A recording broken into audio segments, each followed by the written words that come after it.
I want you to know something, that the bigger your dream is, I want you to understand the harder the grind. What I am telling you is that if you're willing to go beast mode, you can have whatever you want. I'm a living example. You can start from nothing. Start from nothing. You know the story. Mom was a teenage mom. Start with nothing. Grandma had 14 kids. Start with nothing. 2-bedroom house, 1 bathroom. Mom got kicked out because she had me. Start with nothing.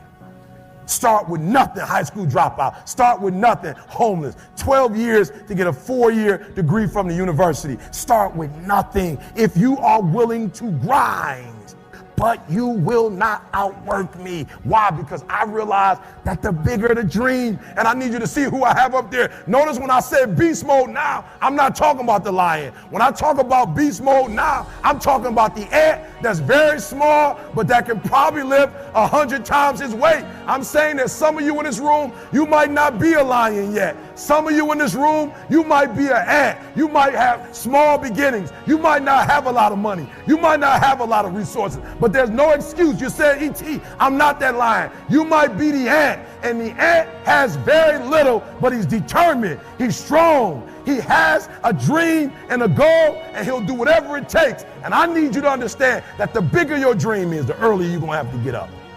The longer you're going to have to stay up. The bigger your dream is, the more effort you're going to have to put in. And for those of you who raise your hand and put up 70%, you'll never see it. You'll never see it. For those of you who are 70% beast mode, 30% gazelle, that's just enough for that other person to outdo you. I told you, I want you to think about those goals. I want you to taste them. I want you to internalize it. I'm not asking you to tell me what your goals are because I'm interested in hearing everybody in the room. I couldn't possibly do anything with it. Listen, this is what I'm telling you. I'm telling you to dream your dream because I want you to feel it. I want you to taste it. I want you to know how close. I want you, just like when the weather is changing, you can feel it. I want you to be able to feel when you're getting closer to it and closer to it. But more importantly, I want you to know when you dream your dream that there are other people who are dreaming the exact same dream. When you said to yourself, when the ball comes down, this is what I want to accomplish. You're not the only person that wants to accomplish it. And now I ask you this question: what do you do when 1,000 other people want exactly what you want? What do you do when you're not the only one that wants to make $1 million in your company? You're not the only one that wants to be the president. You're not the only one that wants to be the CEO. What if you're not the only one that wants what you want? What if there are thousands of other people who want what you want? You have to outwork them. You got to outgrind them. You got to get up earlier. You got to stay up later. You've got to execute, and you've got to go from 70 to 120. I was reading a story about the lion and gazelle, just like you. I was reading a study. I was reading it, I was studying. I would read it over again. I would study. I was examining. I would pull back and I would digest the story. I'm going over the story over and over and over and over. And I'm looking for that thing. I'm looking what makes a lion a lion. I'm looking because if I can find out what makes a lion, I can help you turn that switch on. Because we all have it. That switch is in all of us. It's in a high school dropout.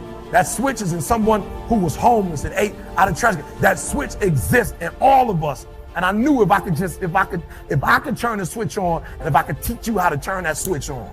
And so I'm reading the story and I'm asking myself, okay, Eric, what are the similarities? And the similarities are every single day in Africa. Woo, I love it. Every single day in Africa. I love it. It doesn't make a difference. It doesn't make a difference if you're a lion or a gazelle. When the sun comes up, I love it. If you're a gazelle, you wake up with this notion that I must outrun the lion if I'm going to survive. Listen to me. I don't know what your business is. I don't know what you're trying to do personally, but there's something you're going to have to outrun. Every single day when you wake up, something you're going to have to run. For some of you, it's alcohol. For some of you, it's other substances. For some of you, it's depression. For some of you, it's your past. For some of you, it's procrastination. For some of you, your inability to stick with something, to start and finish. For some of you, you can't execute. I don't know what it is, but every single day, like that gazelle, you're going to wake up and boom, you're going to have to run from something.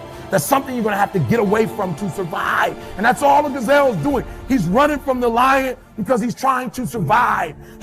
But what's weird is that even though the lion is considered to be one of the most ferocious animals, one of the most dangerous animals, one of the kings of the kingdom, that when the sun comes up in Africa, that the lion has to do something too. Even though he's great, the gazelle's not going to come and just let him eat him up.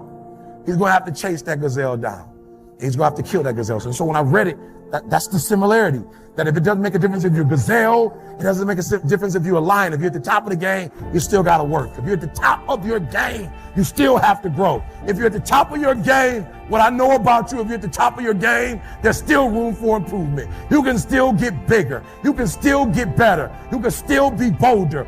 If you are still alive, there's still room for growth. There's still room to grow and be better. And so it says, it doesn't make a difference in the safari. In Africa, it does not make a difference when the sun comes up. Boom! You better get to running. And so I studied. I said, what's the difference? What's the difference? And I noticed that the gazelle is running. And I asked myself, what's the difference? And I got it. The gazelle is running. The gazelle is afraid. The gazelle understands that if it does not stop running, or if it stops running, it's going to die. But I watched it long enough, and I saw the gazelle stop, and I said, ooh, I get it. It's not being chased. It's not being pushed. It's not being prodded. Some of us in this room, if we don't have a reward, you're not self-motivated. You're not self-regulated. You don't have that thing inside of you that pushes you. That alarm clock still has to get you up. Why? Because your passion is not waking you up. Your passion is not getting you up. And so I saw it. I said, ooh, the lion does not need to be pushed. The lion does not need anything external. That thing that it needs is inside. And so every single day, the lion wakes up and he runs and chases the gazelle. Why? Because he realizes that if he is to survive, if his kids are to survive, he must eat. Find the gap. Don't complain. Don't murmur. Don't talk negative. That's average people talk normal. Average people talk problems. The greats talk solutions. Average people use their time to whine and complain. Average people say it's their boss' fault, it's their mother's fault, it's their average people. I used to be average. I used to say, when is my daddy coming to get me? When is my biological father gonna come in my life? And while I would talk like that, I ended up getting kicked out of school. And while I talk like that, I ended up being homeless. And while I talk like that, I was broke. And then one day I woke up and said, Eric, nobody's coming to save you.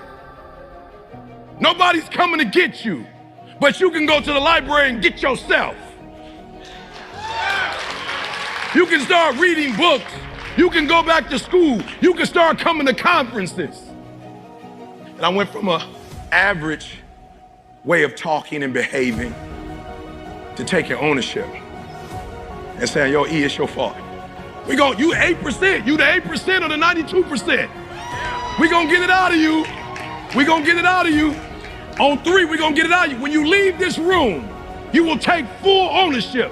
And the reason why I say it's my fault, even when it's not my fault, because when I say it's your fault, I give you power. I give you control over my life. And I will never give another human control over my life. It's my fault. It's my problem. I'm coming up with the solution for it. It's my fault. It's my problem. It's my solution. I'm taking ownership. Come on, say it with me. I'm taking ownership. Come on, I'm taking ownership. Come on, I'm taking ownership.